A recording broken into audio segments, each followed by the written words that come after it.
Right now, I practice the guitar in order to become a rock star one day. You are a rock star already. We should make sure that wine keeps its mystery and that it is something more elevated than like a normal food product, that it's something that is kind of magical in its own way and allows you to travel in time and to other places very efficiently just by pulling that cork, you know. I'm not a 15-year-old influencer who really doesn't know who she or he is. I'm kind of like a grown-up man. I comments can't hurt me like that. I guess I am 15-year-old girl because those comments usually hurt me a lot. I think social media is the most powerful tool right now to reach new consumers, get people interested in wine that are at a younger age that definitely won't buy any of the wine magazines. Hi everybody, welcome to No Sediment Wine Podcast, and my guest today has been requested by many of you. It's Master of Wine Konstantin Baum. Hi. Hi. How are you? I'm feeling really good. Good. I'm usually very confused when I say this, like my guest, when actually we are your guest, so we are filming in your studio. That's right, yeah. And this is also like a sneak preview of what is to come in the future. I think not many people have seen this setup, so... We will talk about it. I actually added a question about your upcoming projects so hopefully we will have a moment to discuss about it. But before we maybe start, could you tell us about your wine journey, how it started, how you fell in love with wine? Yeah, well, that's kind of a long story, really, but I basically started falling in love when I came to this region here, to Baden-Baden. I am originally from the north of Germany. So there's not a lot of viticulture there, not a lot of wine being produced there, and also not a lot of wine culture. And when I came here, I started working at a very nice hotel, and they had nice wines as well.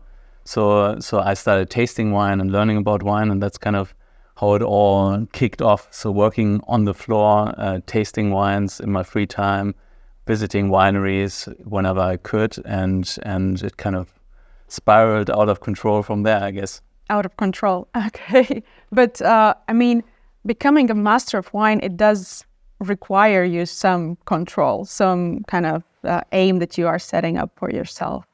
So it does not happen like, oh, it just, I went and I just decided. Yeah, no, that's true. I mean, but getting to the master of wine took quite a lot of steps in between.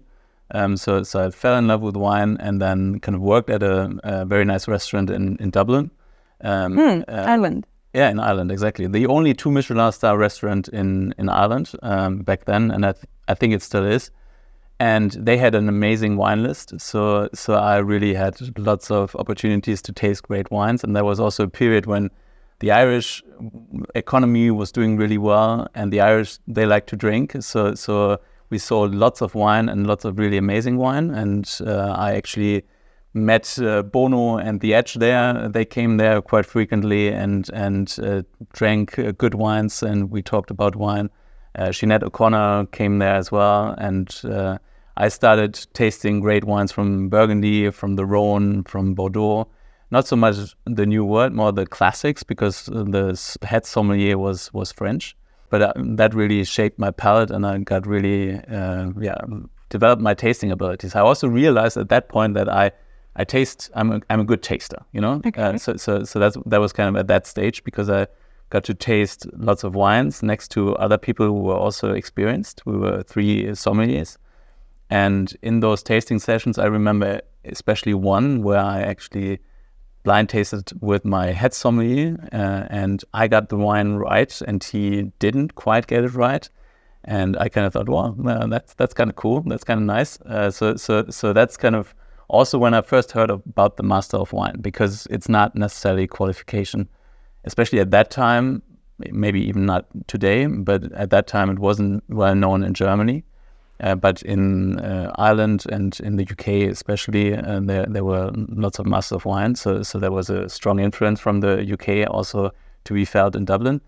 And I remember buying a decanter magazine, and there was the story in the magazine about the Master of Wine. And the title of it was the way of the master. And at that point, I was already kind of interested in samurais and ninjas. Well, more as a teenager I was. At that point, I was maybe a bit over it, but I kind of really liked that aspiration of doing something really special, something very unique that really shows mastery. And that was kind of portrayed in this article. And that was when I thought, well, I should do this. I should become a master of wine one day, even though at that point I wasn't ready yet. I also knew that, so I didn't feel like I'm ready to do it now. But I kind of thought, well, I can do this one day, hopefully. And in order to be able to do that, I need to do some other things from now till then. So I decided to stop my job, my work at the restaurant. I traveled, worked at a winery in New Zealand for a while, and then went to Geisenheim in the Rheingau in Germany to study enology and business. And that's kind of when I really learned a lot about the science of winemaking and how wine is made, but also how wine is sold. Learned a lot about different production methods, and it was more technical, but I really needed that as a sommelier by training. I knew a lot about tasting wine, but not necessarily as much about the science. So that really completed my view from that point, from that angle. So I kind of had the experience on the floor. I had the experience at a winery, even though that was more brief. And I also had the scientific background for it. So I knew that once I finished my university studies, I'll move to London and do the Master of Wine there. But I didn't really know how to get to London. Well, I knew that you can hop on a plane to get to London, but I didn't really know how to establish myself there. I knew I had to work as well while doing the Master of Wine, because I couldn't afford living there and just doing the Master of Wine, as most students can't. So I kind of had to plan how to get in there. And I actually was kind of lucky. I did my thesis at university at a company based in London, and they hired me after that period. So I had a job in London, and I only had to apply at the institute in order to get in, and they took me in. So that's kind of how it all started. I have to throw all my questions now, because what you told me, and there's a lot of questions right there. First one, I want to go back. You said that you felt that you are a good taster. Yeah. And I wanted to ask you, do you think it is a talent, that's something that you were born with, or it's something that you just kind of learned and acquired, knowledge, know-how, and understanding? Yeah. Because there's two different schools, really. Some say that you have to learn. It's a thing or something that you learn. Yeah, I think, as with most things, the truth lies in the middle. It doesn't require necessarily talent, but I think it's definitely helpful to have a talent for tasting. And I don't really know how to describe what to look for, but I certainly was better at kind of identifying flavors and also the texture of a wine than other people. But I think my biggest talent was really the analytical approach to analyzing what I detect. So the aromas I smell, the taste I have. So identifying that is important, but also taking it to identifying a wine is actually a process of deduction analysis. And that some people are better at analyzing things and kind of leaving emotions out. I'm German, so I obviously have I'm predisposed to leave emotions out of everything, but I have like an ability to analyze things quite objectively, I think. Okay. And that was really helpful. But like when I started tasting wine, I was better than others, but I definitely wasn't at the level yet to qualify for the Master of Wine. So it's also a lot of hard work and practice and training, and it doesn't end once you pass the exams, I guess. It's something that you continuously have to develop your library of wines in your head in order to be good at this. So I think, it's a combination of the two. Okay. And then another question that I thought, why not Master of Sommelier? Why not go to Court Master of Sommelier instead? Yeah, it kind of never really was an option for me, not because I don't respect the qualification. I actually I respect it, and I have quite a few friends who are master sommeliers. But for me, it was always kind of, when I realized that I want to do the Master of Wine, it was also a period when I realized that I don't necessarily want to work in a restaurant. And I have always been very careful about the fact that I'm not a sommelier. So I never call myself a sommelier, because I think a sommelier is someone who does the work on the floor. So lots of people call themselves sommeliers, but me personally, I think that title, if you can call it a title, actually belongs to the people doing the work in the restaurant. And for me, it therefore wasn't really an interesting option, because I, at that point, already decided that I want to move away from the restaurant. Of course, as a master sommelier, you don't have to work in a restaurant, but it was kind of, for me, more logical to pursue the Master of Wine, because for me, it kind of appeared to be more holistic rather than specialized at the work in a restaurant. And I wasn't really interested in that, to be honest, at that point anymore. I wasn't really interested in learning how to serve and do the work at the table. I much preferred knowing more about how wine is sold in the world, how wine is made in more detail. And looking back at it, and I don't think that actually factored in to my decision, but looking back at it now, I also think that the Master of Wine actually allows you to explore your critical thinking skills more than the Master Sommelier exam does. You have to know a whole lot for the Master Sommelier, that's for sure, but it's more bullet point quiz kind of knowledge. Right.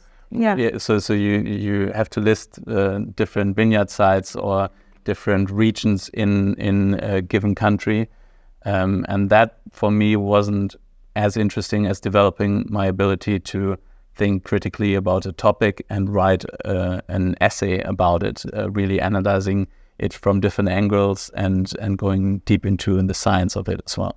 But then you were accepted in the Institute of Masters of Wine, and what were your biggest challenges there? So in the program, studying as a Master of Wine, I actually, I mean, everyone kind of talks about how difficult it is, and it is really difficult. Don't say you felt it was really easy. Please don't say no, that. I'm not going to say that, because that wasn't the way I perceived it, but I really enjoyed it regardless. I kind of really like challenges. I'm always kind of someone who adds new challenges to their lives without necessarily always needing to add them. And for me, it was kind of really something I had a lot of fun with. I mean, I was also, back then I was kind of one of the youngest, if not the youngest student on the program. So I didn't really feel a lot of pressure being the best or being the most knowledgeable, because there were lots of people there that actually had been around for much longer, had seen much more than I did. So I didn't really feel that pressure, and I really enjoyed it. I really enjoyed learning how to write better, how to structure my thoughts more efficiently, to taste, obviously. And I really enjoyed talking to all those students and going to those seminar weeks. I mean, yeah, I'm just like that, I guess. I enjoy this kind of stuff. Yeah, I enjoy as well. Like this year, I was sitting the exam, and I thought, if everything is fine and I just pass both parts, I felt kind of sad. Yeah. It made me feel sad, because I thought that means that the journey starts to be very lonely, because then it's only the research paper. Yeah, exactly. Yeah. And that was actually by far the worst experience for me. Like writing. I was actually still writing the dissertation. Back then it was still called the dissertation. Yeah. And I handed in one of the last, if not the last, dissertation. And it was a bit of a difficult process at that stage. I didn't really enjoy that, even though I had done like research papers before, but that wasn't the most fun part of it. But yeah, the program, the camaraderie and the learning, I really like that. Like even sitting down on a Sunday while everyone else is kind of having fun somewhere, sitting there reading and stuff. I really enjoyed that. Okay, so you enjoy studying, I guess. Yeah, I really enjoy learning. That's kind of learning. I don't do it as, I mean, I'm not as structured in my learning anymore. because I don't have to, but I still really learn a lot of things, and not just wine related things. I really enjoy doing lots of other things, like reading about all kinds of different topics, from philosophy to different sciences, and right now practice the guitar in order to become a rock star one day. So you are a rock star already. So I kind of enjoy learning different things. I hope I never lose that. Yeah. The desire to learn. I think that's very important in life in general. Do you have any advices or tips for people like me who are in the study program and hopefully will finish it? Yeah, I mean, I don't know. It's kind of difficult to give specific advice now because I obviously don't really know your journey. And what I really liked about the Master of Wine was that everyone kind of has her or his own journey. So people start from different points with different levels of knowledge, and then they go through different processes in order to get to the end result. And I really enjoyed that because it kind of helped me also explore ways of getting to a goal that helped me after passing the Master of Wine, being my own boss and creating my own company. And so that was something I really enjoyed. But yeah, for me, it's kind of what really helped me is being ready to accept that it's very difficult and not complaining about the process as much. Obviously, if there's something wrong in it, then you should say that. But it's designed to be difficult, and it's also designed in a way that it's not necessarily designed in the way, I guess, to keep people out, but it's designed to really get mastery out of the students. So it's supposed to be very challenging. So don't complain about it being challenging. If you sign up for it, you knew that most of the students who started will not pass in the end. Find your own way. Don't think about how unfair or difficult or hard it is. Think about your way through it in order to get to the other side. To the other side, and you are to the other. You went through. I think so. I hope they won't revoke my Why would they? certificate. I don't know. Don't think so. But what opportunities did the title open for you? You said that being your own boss is one thing. Yeah, I mean, for me, I think that is also a thing. For different Masters of Wines, what happens after becoming a Master of Wine is very different. So also not just the path through the program, but also what happens afterwards can be very different. But for me, it kind of helped me tremendously because I'm based in a country, in Germany, that didn't have a lot of Masters of Wine, still doesn't have a lot of Masters of Wine. So it really changed my name recognition quite quickly. So a lot of job opportunities came my way. When I finished the Master of Wine, I had just launched my online retail company, Baum Selection, and obviously, like an online retail company, really needs a way to get customers to the site. And I was able to go onto big radio shows, onto TV shows, and kind of talk about my journey, and that really helped get customers as well. So that was great. But it also really helped me get a foot into the door when it comes to speaking engagement. I do lots of events all around the world nowadays, and that wouldn't have been possible without the Master of Wine. So being a young guy with not a lot of name recognition in Germany would have been a totally different story compared to being the youngest Master of Wine in Germany. At that point, it just kind of kickstarted everything for me. But so we have been talking a lot about the education, which is the Master of Wine. And I was wondering, because we have to go also to your social media presence and talk about that. And I was wondering how important is the role of the social media and in educating wine consumer? Do we need to educate wine consumer?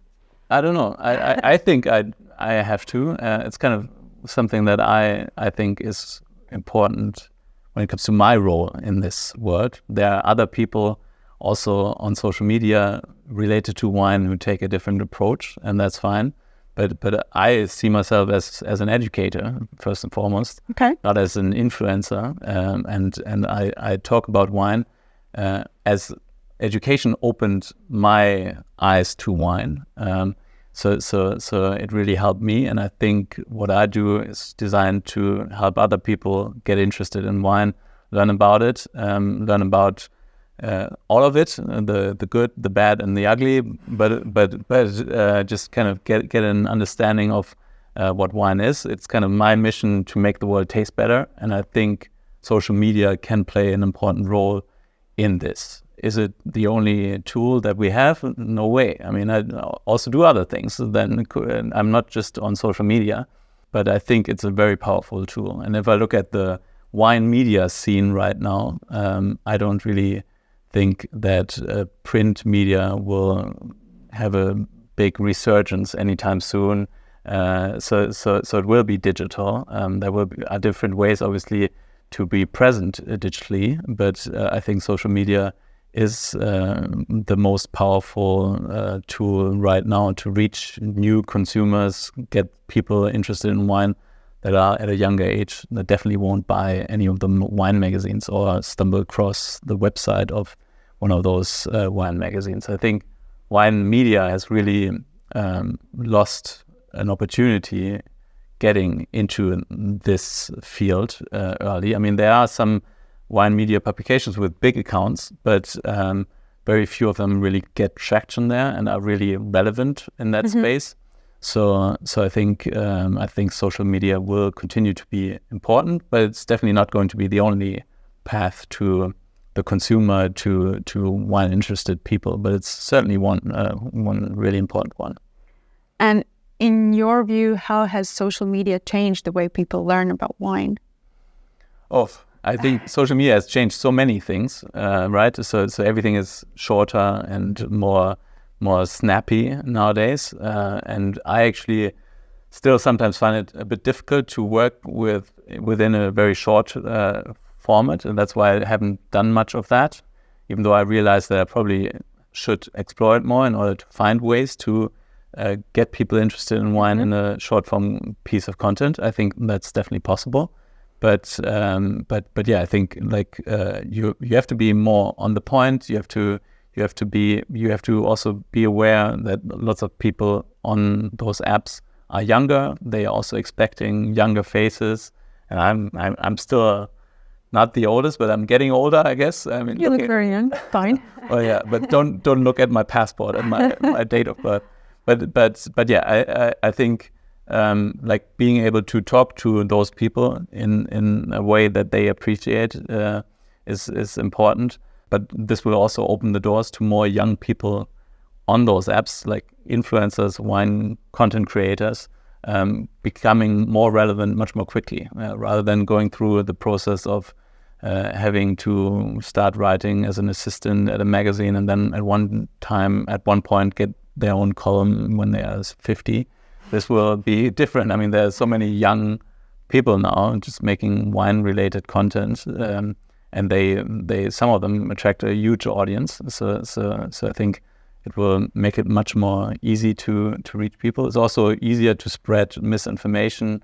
I was going to ask about that. Yeah, I think that's a challenge. I mean, also for me, it's a challenge. I always can try to be correct because I really hate it when I find small mistakes or bigger mistakes. And there are also lots of people on social media, on podcasts, on different shows, talking about topics that they don't really know as deeply enough for them to really represent the facts correctly, or they just misspeak. That's also an issue if you're working in this medium, because you don't have time to recheck what you double check what you wrote. So sure.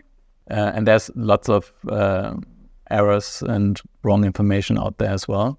I sometimes make mistakes as well. I try to keep them to a very small amount, but it happens. If it happens, I issue a correction, like in the comments.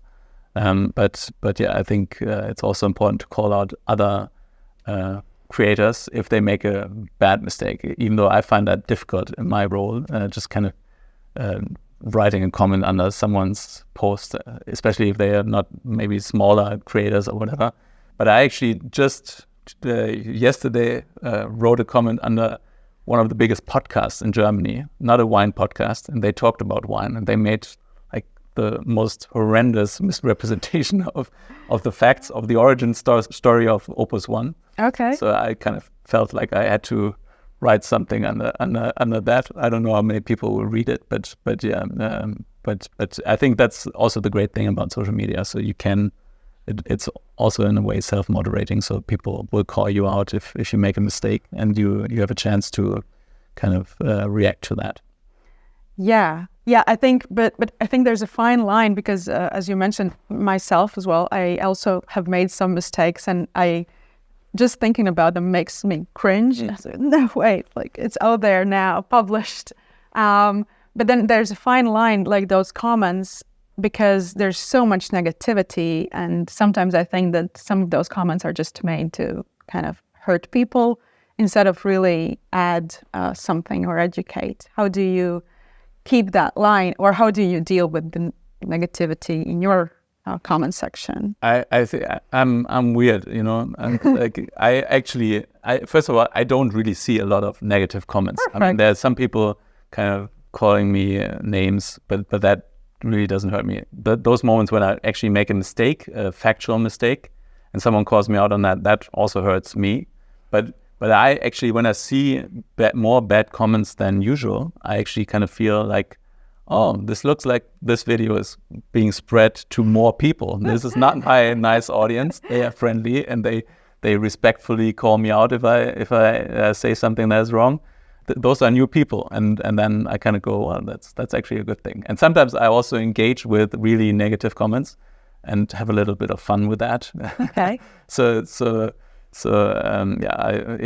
If you're ever interested, read through the comments under my Portuguese video. There were quite a few Portuguese people really trying to passionate. Talking about how I'm mistaken on this or that fact, even though I wasn't. But okay. I kind of play with that. But yeah, I'm not a 15-year-old influencer who really doesn't know who she or he is. I'm kind of like a grown-up man. I comments can't hurt me like that. Okay, and I also realize that it's sometimes difficult to be respectful and nice in a written comment. You almost have to be a lot more friendly there than if you are in a conversation. So because you don't really have the tone and the other attributes that you have when you make a spoken comment. So I realize that some people might not mean it that way. Probably. Well, I guess I am 15-year-old girl because those comments usually hurt me a lot, and I really take it to heart. And so I never comment others. I don't want to make them feel this way. So I wonder how when you make these comments, you said when you see that factual errors are made, how do you make them as polite as possible to make sure that these people do not get offended, or you don't care? Yeah, well, like I said, I don't really do it in the wine world. Okay. because it kind of feels a little bit weird for me to go around policing other people's content when it comes to wine. But outside of the wine industry. Yeah, exactly. So like for those guys with their podcast and the story about Opus One, I kind of just said that I'm a big fan of their podcast, but this is just completely incorrect and stated the facts. And that's kind of it. I think you should just realize that when you write a comment like that, the person who's created the content, if they read it, they can feel heartbroken, like you describe it, because it's something that they really poured their heart and soul into. So be extra nice, but still you can always call people out on their mistakes. So if there's something wrong, you can say that, but be nice, be friendly with them. Yeah, I guess so. But okay, so what were your prime motivations when you started your YouTube channel? Yeah, prime motivation. So I actually I also have to go back there a little bit. Okay. because I'm from a generation. I wasn't born with a computer like next to my crib. So I was like in this transition period when your childhood was mainly not with a smartphone or not with a computer, and then it kind of changed in my teenage years. not the smartphone, but like having a mobile phone at all. So for me, it wasn't something that I grew up with. But I was quite early in this scene because I had some friends from abroad, and they kind of were using Facebook, and I started using Facebook fairly early on. And then I also started watching videos about wine. And the first person, or the only person back then, who was making videos about wine was Gary Vaynerchuk. And I kind of called him out actually a few times about the stuff that he put on it into his videos. But I still respect him a lot for what he did back then. I'm not such a big fan of what he's doing right now, even though I haven't checked in a while. But the video stuff, that was kind of really fantastic because it was so early. And then so early with this topic that isn't really something that has a great mass appeal. And I kind of thought, well, that's just great. That's a wonderful way of sharing your knowledge and kind of getting people engaged. But I didn't think about doing a YouTube channel right away. But after some time, I really started enjoying the platform, YouTube, started consuming more and more content. And actually, when I set up my business, I kind of thought, well, maybe I can do some videos like tasting the wines that I sell on YouTube. And I did that in German, and no one watched those videos. And they are actually hidden now, so it's better that no one can watch them. But yeah, it was kind of that approach. But I also realized that I wasn't doing it right. So it took me quite a long time to figure out what I really want to do there. And I also realized that I really don't want to promote my wines. So I never taste any wines on my YouTube channel now that I sell. So I kind of... Is that true? Yeah, okay. all of the wines that I taste, or pretty much all of them, are purchased by me with my own money. So, or not necessarily by me, but someone from my team buys them, and then I taste them independently. So I can just kind of say whatever I think about those wines because I'm an actual customer, and I never want to give the perception that I actually talk about wines that I sell in order to sell them. And therefore I never taste anything on my channel that I also sell. So that's kind of the line there. In 2020, I was kind of like in this situation where COVID hit, and I usually travel a lot. My business was digital, so it wasn't such a big issue there, but I had some free time, even though it wasn't necessarily free time, but it was kind of like I could use this time now for something that I always wanted to do, and something that I always wanted to do is do YouTube, right? So that was kind of the moment when I decided I want to do this in a format that I would want to see, because I still at that point hadn't seen too many YouTube channels focused on wine that I really enjoyed watching. There were a few interesting ones, but I thought there's still more that people can do with YouTube. Definitely. With wine on YouTube. So I kind of set up the channel then, and it was a really slow start. I mean, at that point I had a few hundred subscribers from like my old German YouTube videos, and then it just kind of continued to grow, and I had some more viral video successes that really drove quite a lot for the channel. The biggest one was definitely the video where I opened this bottle of 159-year-old port, which was kind of an amazing experience, because at that time I don't know exactly how many subscribers I had, but I'd say something around 20,000. Mm-hmm. And it was just kind of this surreal moment where I kind of post the video. I thought it was a nice video, but I didn't think it was going to go viral. I posted it, and then kind of people responded to it, but it was kind of like, yeah, lots of people are watching this now, and then it grew and grew. I saw it with my eyes, like it just exploded. Yeah, it was kind of like on one day, I think I had 450,000 people watching that video on one day, and it was kind of like in my hometown, Bielefeld, there's less than 400,000 people living, and it's a fairly big city. So it was just kind of this crazy thought of so many people now hearing about wine. Maybe most of them, I guess, were not really interested in wine, but it was something that was of interest to a lot of people. So they were not wine nerds, most of them, I guess.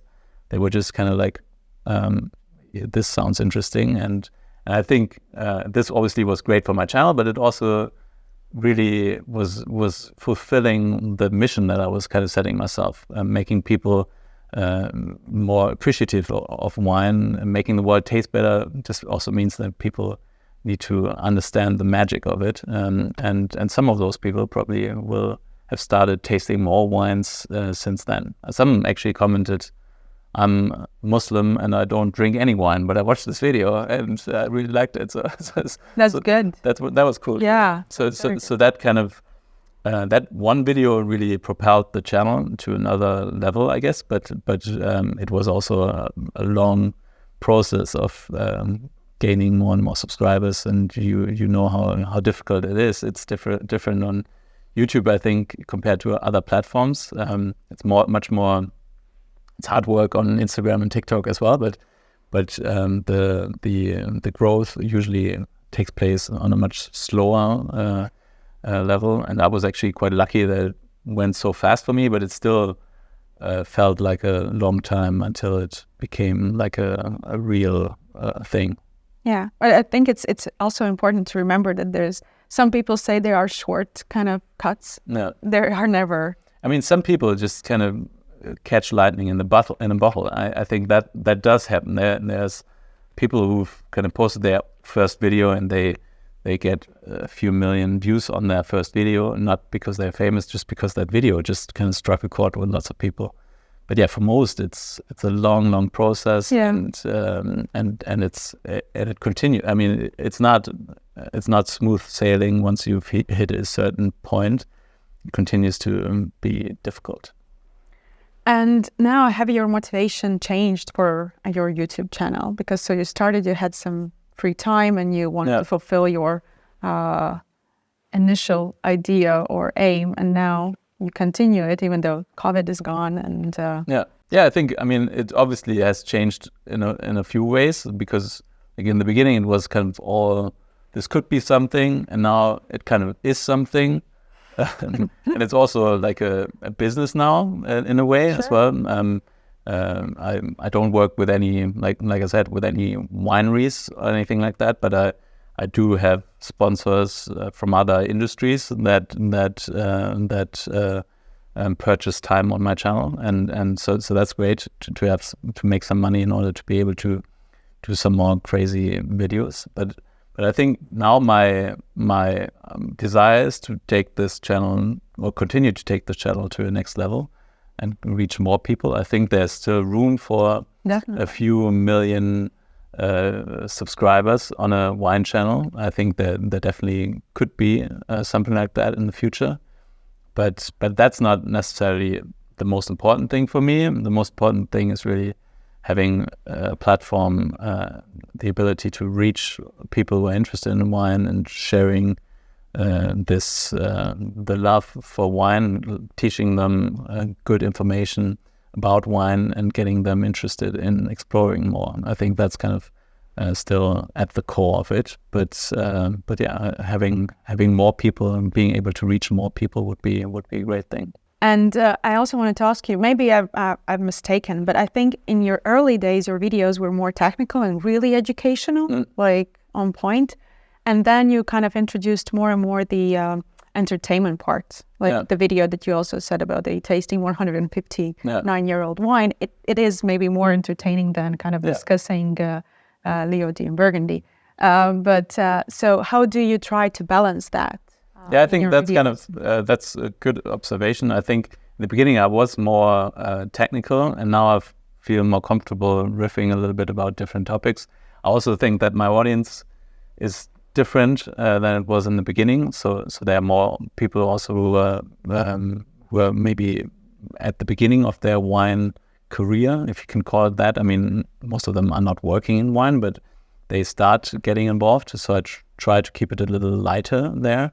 But it's also something that kind of drove me to develop this new project, Cellar Class, because I realized that YouTube is education, but it's also entertainment. So it's kind of important that it strikes the balance between the two, but is more on a entertaining side of it. I mean, still weird calling myself entertaining, I guess, but yeah, I mean, I think that's kind of what I try to do, making it appeal to a wider audience. And Cellar Class will be like an education platform where we focus more on the education part. It will continue to be entertaining, but it's more for the people who really want to dive deeper into the topics and want a more structured approach to learning. So I think there can be both sides, and I don't want the YouTube channel just to be about entertainment. But yeah, I think the YouTube channel will continue to be more of a lighthearted approach to wine, where Cellar Class will be more of a educational tool for people to dive deeper into the topic. Okay, and since you touched the Cellar Class, because as of this moment we will be publishing this video, it should be out, I think. Definitely will. Yeah, great. So how does the wine education different between the digital and the in-person events? Yeah, I think it differs quite a lot, and I think that's kind of at the core of why I decided to do that. I actually looked for other opportunities to learn about wine online, and I didn't find all that much. There's some that are more on the surface level, that don't really go into very much detail, maybe highly produced, but not really going any deeper into the topic. And then there's some stuff out there that is more in depth, but maybe less high quality in terms of the production of it. And I kind of thought, well, I actually have the skills of producing videos, and I have developed an understanding of what people want to hear online and how they want to be approached online in a video. As you know, it's very different if you're talking in front of a room of people or if you're running a class over hours and hours.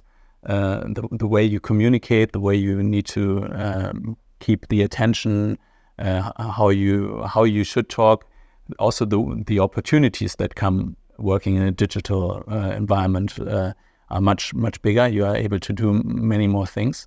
And I think this is kind of what Cellar Class is supposed to do. Actually, taking wine education onto the online platform in a way that people expect that kind of information to be represented. So we worked for many years on that now, structuring like the syllabus, getting all the information in there. That was also really challenging, and developing 2 courses now, but that's what we're starting with.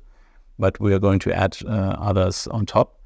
And also getting an element of community onto that. So there will be like a community platform that people will be able to access in order to exchange ideas, because that's, like I said, for the Master of Wine, but also when I studied at university, it was about education, but also talking to other people, getting to know other people who are like-minded, have similar interests, and exchanging kind of ideas and just meeting people. So on the Plus, we call it Cellar Class Plus platform, they will be able to have more interaction. We'll do live streams there, do lots of really interesting stuff to take wine education online. The thing is really with the wine, in a way, it is kind of it is easier to kind of bring new ideas into the world, because the wine world is so slow to adapt new concepts, and I kind of love that about wine. Sometimes it also frustrates me a little bit. So I think there were lots of opportunities for other people to do that, other companies, other organizations, but very few of them actually really tried to do that. And I think Cellar Class should address quite a lot of people who are interested to learn more in a fun and entertaining way, but also in a new form, or in the current form of sharing knowledge, which is online and digital. And what will be the topics in depth that you will? Can you talk about that, or no? Yeah, sure. No, I mean, definitely. So there will be 2 courses that we're going to launch with. And the first course is a more entry-level kind of course, giving you lots of information that you need if you are interested in wine, if you're kind of the person standing in the shop looking at a bottle and going, I wish I knew more about this. And the goal with the first course is really that you are able to buy wine and pick wine out for your dinner at home with your family with confidence. So it's not a super high barrier, but it's a barrier that is pretty high for lots of people all around the world. So the challenge of really understanding a little bit more about how wine is made, how wine is consumed, how you open a bottle, how you prepare it for dinner, which temperature you serve it at, all those things, what those different grape varieties mean, and so on and so forth. And then there's a big jump to the next course, which is much more in depth, which is many hours in length, and we'll focus more on diving deep into the topics, similar topics, but getting much deeper into things like storing wine, purchasing wine, but also different grape varieties. So we organized most of the course along the main grape varieties, and then kind of dive into different regions using those grape varieties. So for Cabernet Sauvignon, we also talk about Bordeaux and Napa, but the core of it will be in the grape variety and what represents Cabernet Sauvignon, what are the characteristics.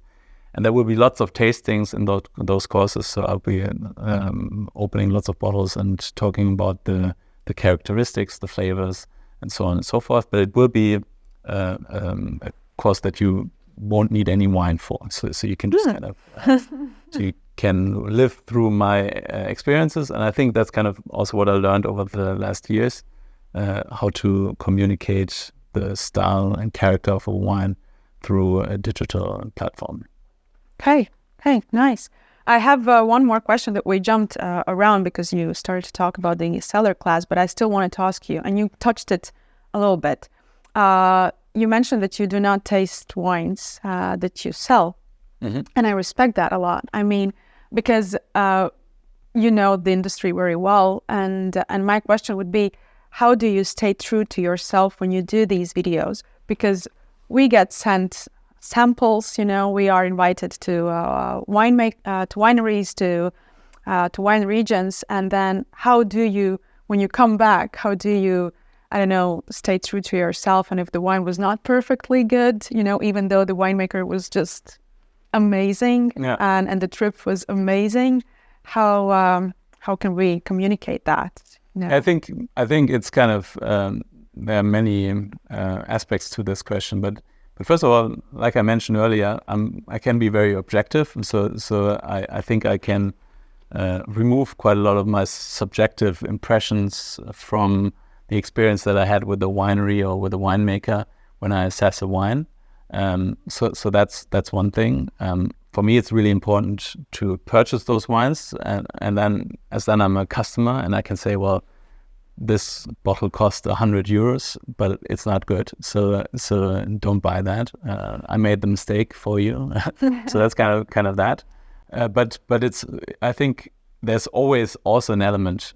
As soon as you see the label, I think you will have some subjective kind of aspects to it. Either you really don't like the winery and you kind of go, well, I can be quite strict with this, or you really like it, and then you kind of feel a little bit bad when you rip it to pieces. But I actually, I actually don't really have a lot of friends from the wine world, so I'm not really friends with a lot of wineries and winemakers, so I don't really have that issue all that much.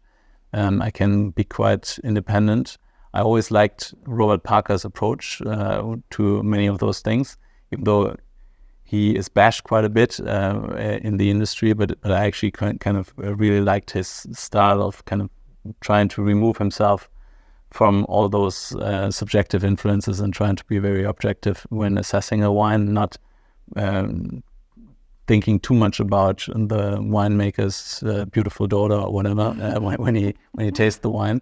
But we are all human, so it's not always possible to do that. But yeah, I think for me, this is really key as my viewers, they have made the same experiences that I had.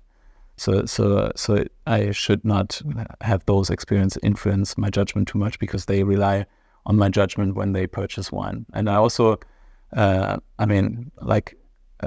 can see this, and we haven't been to my private cellar, but I have so much wine, that if someone sends me bottles, I don't really care all that much. I mean, if people send me an email and say, do you want me to send you some wines, I kind of go, yes, you can send them over, but don't expect anything from me, because I will taste them, but that's kind of all I can guarantee. And if you don't want to send me anything, that's totally fine, because I definitely have, like, I have lots of things in my life that are great, but I definitely have a lot of wine, too much wine, to be honest. So I don't really look for samples, and I'm not getting excited if a fancy wine presents me a 6-pack or whatever. Okay, but then there are some of these huge brands that everyone kind of agrees that are great, and then you taste those on camera. And do you have ever had a situation that you think it's really not as great as they say, or it's not on the, and do you feel comfortable then kind of saying that on camera? Yeah, actually, that's one of the reasons why I like ratings. I know ratings are a little unpopular in some circles, but I can have a really great experience with a wine. Like, for example, when I purchased with my own money a bottle of Petrus and opened that bottle for a video. And that was kind of an amazing experience, just being able to do that, because I've tasted Petrus many times before. I've even actually been to the winery, but it's not something that I thought I could do just for myself, for the experience of tasting it in front of the camera. And that was a really great experience. But I don't exactly know what I rated the wine, but I think I gave it like 93 points or something. And that was my honest assessment of the quality. So I had an amazing experience opening that bottle, tasting it with a piece of meat, but it was not the best wine I've ever tasted, and I wouldn't have rated it 99 points just because this felt like a great experience opening such an expensive bottle of wine. And lots of people actually commented on that and kind of gave me lots of respect for it. The fact that I kind of spend all this money and then kind of go, well, it's 93 points. I've rated wines 93 points on the channel that were $20 or $30. Yeah, I think you just kind of have to do that in order to be relevant and give good information to the people. And they will still probably find it great if they ever get a chance to drink a bottle of Petrus. But they should also realize that this might not always be like the greatest wine on the table or on the wine list, just because it's expensive and well known. Did you take into account the price of the wine when you scored it? Do you take into account the price of the wine? No, when I rate wines, I really try to rate it just based on the quality, and don't have the price influence it negatively or positively.